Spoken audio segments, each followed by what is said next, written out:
por que o governo federal resolveu chamar esse programa aí de Ruas Visíveis, né? É um programa que tem capitaneando ele, mas não apenas, o Ministério dos Direitos Humanos e Cidadania. Por que o governo chamou esse programa de Ruas Visíveis? Porque é um programa que pretende dar a vez ao povo da rua, dar visibilidade ao povo da rua. É isso que essa invisibilidade, essa indiferença, é o grande nó, né, que, na verdade, precisa ser desatado no caso do povo da rua, desse povo desassistido, né? A solução para reduzir o número de pessoas na rua, mas não apenas para reduzir, mas para criar oportunidades para esses brasileiros retomarem a sua dignidade, é quebrar a barreira da indiferença, né? Quem vive como eu, e talvez você viva numa grande cidade brasileira, e até numa média cidade brasileira, você sabe que você caminha pelas ruas e muitas vezes você acaba tropeçando em pessoas que moram ali. E tropeçar nas pessoas já é parte dessa indiferença que se tornou naturalizada para nós. É essa indiferença, essa falta de olhar que a gente tem para com o outro, que precisa ser quebrada, né? Você já passou por uma situação de ver um morador de rua, né, ser ignorado, ser até maltratado por quem passa, visto como um estorvo, um incômodo. Ah, esse cara está atrapalhando o caminho, olha esse cara aí, ele dorme aqui, ele está sujo, ele não toma banho. Pois é. Para muitas pessoas, seria melhor que essas pessoas não fossem vistas, não fossem enxergadas, fossem ignoradas, que elas nem estivessem na sociedade. Mas a verdade é que elas estão ali porque elas são parte da nossa sociedade, por mais que o sistema, né, torne essas pessoas invisíveis. Aliás, é sobre isso, sobre essa invisibilidade, que é essa outra fala aqui do padre Júlio Lancelotti, que eu separei para a gente ouvir. Vamos dar uma ouvida nessa fala aqui. O povo da rua continua sofrendo violência das guardas civis metropolitanas, continua tendo seus documentos rasgados pelos GCMs, que rasgam e jogam na cara deles. E é difícil conseguir a segunda via. Então, essa violência da invisibilidade, mas tem a violência daqueles que enxergam os moradores de rua como risco, como perigo e os agridem. Nós temos, presidente, sofrido muito nesse tempo, porque nos punem por partilhar o pão com os moradores de rua, com os homens e mulheres que estão pelas ruas. Então nós precisamos lutar para que aquilo que seja direito seja respeitado. Quando nós olhamos a Declaração Universal dos Direitos Humanos e vemos ali no artigo 5, ninguém será submetido à tortura, nem a tratamento ou castigo cruel, desumano ou degradante. Isso precisa acontecer no Brasil. A população de rua é tratada de maneira degradante, de maneira com tratamento torturante, que nega a subjetividade, nega o amor, nega o gênero, nega a etnia, nega o sentimento, nega tudo aquilo que eles carregam. Os moradores de rua, as pessoas em situação de rua, não são anjos nem demônios, são pessoas e devem ser tratados como pessoas. O artigo 6 que diz: todo ser humano tem direito de ser em todos os lugares reconhecido como pessoa perante a lei. Esse artigo precisa ser vivenciado na saúde, na moradia, no desenvolvimento social, nos direitos humanos, na educação, na cultura, no lazer. O povo da rua também ama. O povo da rua quer ser respeitado em todas as suas dimensões.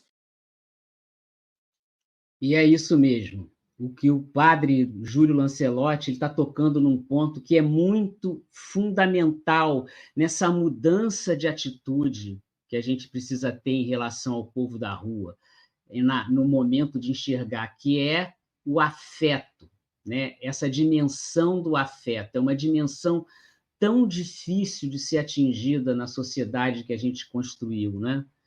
O capital, ele destrói o afeto, ele vende, ele passa a vender o afeto, ele compra o afeto, né? Estamos aí na época de Natal, que é uma época de congraçamento, e aí as pessoas falam, não, a gente precisa comprar isso, a gente precisa dar isso, porque eu tenho que comprar, eu tenho que vender, vira uma festa comercial, e o afeto se perde, né? Então, gente, afeto e amor não se compram. A empatia existe quando a gente abre o coração para o outro, não basta apenas abrir o bolso, né? É importante ter o recurso para mudar, claro, essa situação é uma coisa grave, mas o governo que se abre para o reconhecimento dessa população em situação de rua, ele sabe que precisa abrir o seu coração para eles também. Abrir o coração para ouvir, para entender, né? Sem julgamento prévio, porque as histórias das pessoas são diferentes, né? Ouvir e entender os dados que aparecem no cadastro único, que é o cadastro das pessoas atendidas pelos programas sociais do governo federal. Lembrando, esse é um cadastro incompleto, né? É um cadastro que precisa estar sempre sendo atualizado, porque ele só registra aquelas pessoas que tiveram seus dados coletados. Muita gente na rua sequer tem documentos, né? Sequer lembra de onde está. Então, sequer se fez cadastramento nos programas sociais. Por isso é preciso que a sociedade seja ativa, vá atrás de quem está na rua. Eu trouxe aqui alguns números que vão mostrar para a gente o tamanho do problema que a gente precisa enfrentar. Deixa eu retirar esse quadrinho aqui para mostrar para vocês. A população adulta, segundo o cadastro único, né, que está desatualizado, a população adulta de rua em 2023, agora em julho, chegou a 221 mil pessoas. São 138 mil dessas pessoas estão na região sudeste, representam 62%. Belo Horizonte é a cidade que tem, vamos dizer assim, a relação de percentualmente mais pessoas na rua para cada 1.000. 5 pessoas em Belo Horizonte para cada 1.000 pessoas moram na rua. E aí vamos ao perfil dessas pessoas, segundo o cadastro único. 88% delas são homens, né, do sexo masculino, 57%, ou seja, bem mais da metade, está entre 30 e 49 anos, ou seja, essas pessoas estão em idade ativa de trabalho, ou seja, poderiam ser pessoas produtivas. 68% são negros ou pardos, e aí é um dado que, obviamente, retrata o racismo estrutural da nossa sociedade, a desigualdade da nossa sociedade, né? Apesar disso, 90% das pessoas que estão na rua são alfabetizadas, ou seja, no mínimo, elas sabem ler e escrever o próprio nome. A gente sabe que os níveis de alfabetização no Brasil nem sempre são os ideais, mas, pela minha experiência própria de trabalho na rua, pessoas já vieram pedir livros para ler para mim. São pessoas que muitas já tiveram trabalhos fixos, já tiveram uma carreira, e aí elas entram por um caminho, um turbilhão, e acabam saindo do outro lado, e fica muito difícil retornar.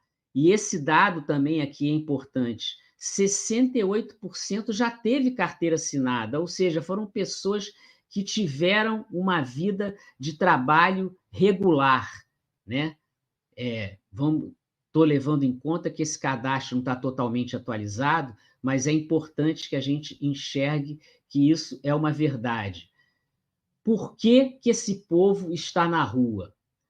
88% das pessoas que se declaram pessoas de rua, elas estão na rua por problemas familiares, ou seja, a constituição da família é muito importante para evitar que esse momento aconteça. 38% acreditam ao desemprego. Quando a gente fala aqui, inclusive, desses fatores, esses fatores eles estão lá, não são únicos, né? A pessoa está por problema familiar, está por desemprego, está por dependência química, está porque perdeu a casa. É claro, esses fatores vão entrando em conjunto uns com os outros para criar esse quadro de mais praticamente 250 mil pessoas vivendo na rua no Brasil.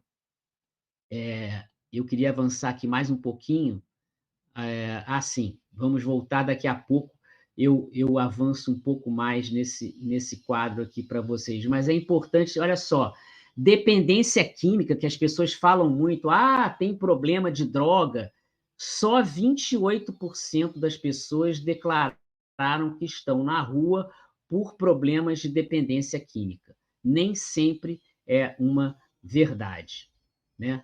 Vamos continuar aqui, porque eu queria dizer o seguinte: São Paulo, capital, por exemplo, detém quase 1/4 de toda a população de rua cadastrada no país. É muita coisa, são mais de 50 mil pessoas vivendo na rua. E olha que esses dados aí não aparecem, nesses dados não aparecem os chamados sem teto, aqueles que vivem em prédios ocupados, em moradias precárias. Inclusive, essa vai ser uma das iniciativas do Plano Nacional Ruas Visíveis, incluir as pessoas das ocupações, né? É um desafio para o poder público também regulamentar e regularizar essas posses de prédios abandonados que são ocupados por pessoas que não têm onde morar. E também estão organizadas tem organizações civis, tem os seus movimentos sociais, né? Isso é um desafio que tem que ser enfrentado. Essas situações, claro, mudam de cidade para cidade, mas elas não podem ficar à mercê, obviamente, da decisão unilateral das prefeituras. Por isso que o Plano Nacional, aí liderado pelo governo federal e pelos ministérios, são 11 ministérios envolvidos nessa ação, eles são muito mais amplos do que apenas um trabalho local. Envolve, sim, as prefeituras, envolve as organizações civis, mas é um trabalho que vai ser feito em conjunto, interministerialmente, envolvendo o governo estadual, envolvendo governos municipais. Era para a gente ter aqui hoje, inclusive eu fiz um convite que chegou a ser aceito, uma importante liderança da população em situação de rua, né? Eu tinha acertado a presença ao vivo aqui da Vânia Rosa, que é uma referência, né, da luta no Rio de Janeiro. A Vânia foi uma moradora de rua, né, que construiu com muito suor, com muita luta e muita coragem a saída dela da rua, e não apenas isso, ela construiu movimentos sociais que hoje ela lidera, como o Juca, que é Juntando Cacos, que foi o primeiro trabalho dela de juntar caquinhos na rua e construir peças de arte. Ela também hoje lidera o Rua Solidária, ela participou do Conselho de Assistência Social e Direitos Humanos do município do Rio de Janeiro. Ela foi, inclusive, a Vânia, uma das pessoas ouvidas pelo ministro Alexandre de Moraes quando elaborou essa decisão que proíbe as construções que visam impedir a vida da população de rua, chamada arquitetura hostil, né? Mas, enfim, a Vânia teve um compromisso de última hora, uma emergência que ela precisou atender e não pôde estar aqui com a gente hoje. Ela prometeu estar numa próxima vez, a gente vai combinar uma data para ela vir aqui e não só dar o depoimento, mas dividir com a gente esse pensamento, falar desse programa Ruas Visíveis, que eu tenho certeza que ela tem uma visão muito particular sobre isso, né? Estamos aí na luta, Vânia. Espero que você consiga resolver a tua questão e em breve esteja aqui com a gente no 60 e Blau, né?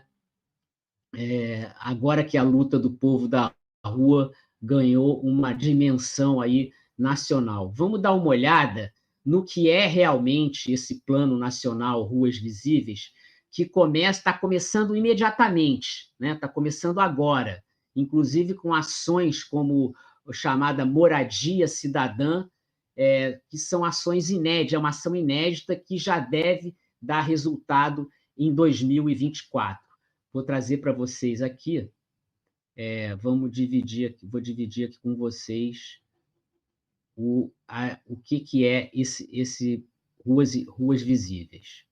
Vamos lá. Ele tem alguns eixos principais, que são a assistência social e alimentação suplementar, que é o eixo que vai receber mais verba do governo, né? Um eixo de saúde, um eixo que é a violência institucional, ou seja, a redução da violência por parte, inclusive, dos organismos de Estado contra as pessoas de rua, um eixo que é cidadania, educação e cultura, que é, basicamente, fazer com que essas pessoas se envolvam em algum processo educacional, que elas possam desenvolver sua cultura, que elas possam adquirir os seus documentos para se tornarem cidadãos, adquiram uma ferramenta de trabalho, né?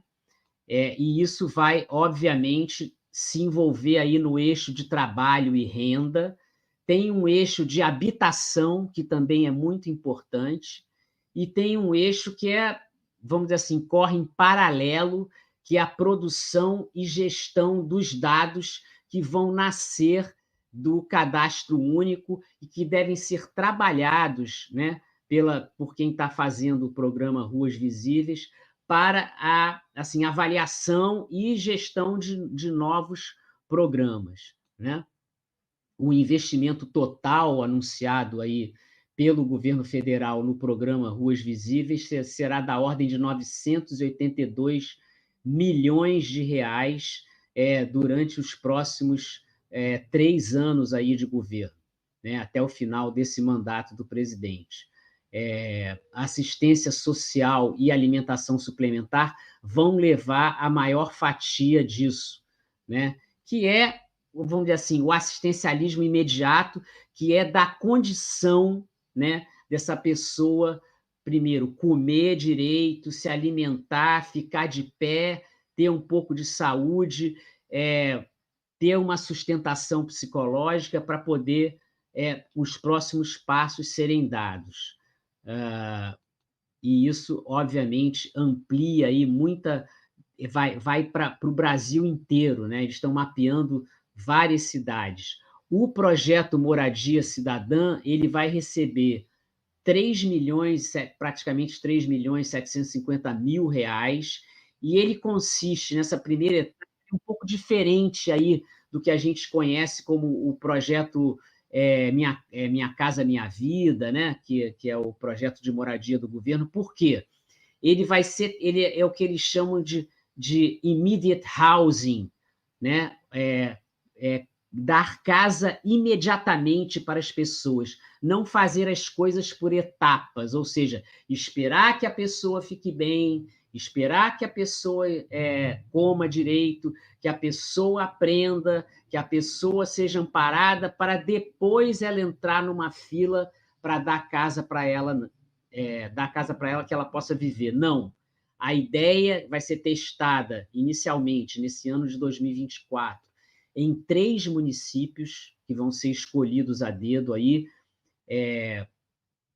para uma construção imediata de 50 casas em cada município, ou seja, 150 casas, cuja prioridade são pessoas, famílias, principalmente, que estejam há 3 anos ou mais na rua, que tenham crianças envolvidas, que sejam famílias lideradas por mulheres, enfim, há todo um caminho para atender imediatamente. Essa pessoa vai ter imediatamente essa casa, em pouco tempo, para que ela possa sair da rua.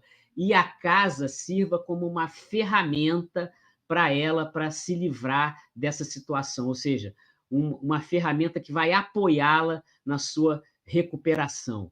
É bastante interessante esse conceito, e ele está começando dessa forma, pequeno assim, porque é a forma de testar para ver se funciona. Ele já foi testado em outros lugares do mundo e funcionou. Vamos ver se no Brasil ele vai conseguir andar. Eu acho bastante interessante. E geralmente, quando a gente está com essas pessoas de rua, uma das coisas realmente que elas mais sentem falta é de um lugar privado, né? De um lugar para tomar banho, de um lugar para descansar, para dormir em segurança, para reconstruir a sua família. Isso é muito importante. Então, dar uma casa imediatamente não é apenas um dado de assistência social, não. É um dado bastante importante.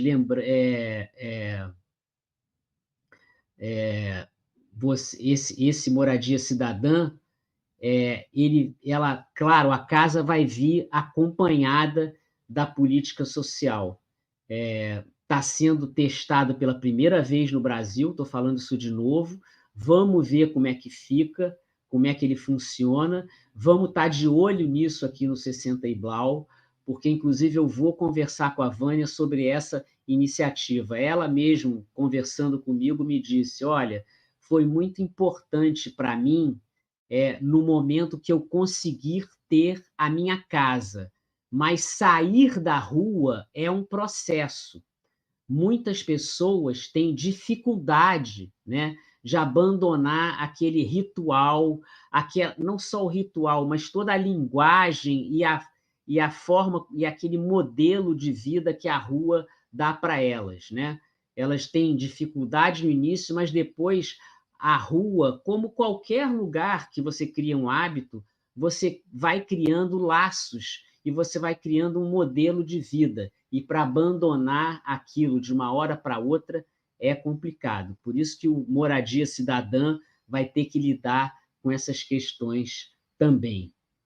Outra decisão muito importante que foi tomada em conjunto com o lançamento desse Plano Nacional Ruas Visíveis é a decisão do Supremo Tribunal Federal, encabeçada pelo ministro Alexandre de Moraes, que foi a implementação da lei que impede a construção de equipamentos urbanos hostis à população de rua. O que é isso? São aqueles pinos pontiagudos embaixo de viaduto, por exemplo, que não deixam as pessoas deitarem para dormir à noite, né?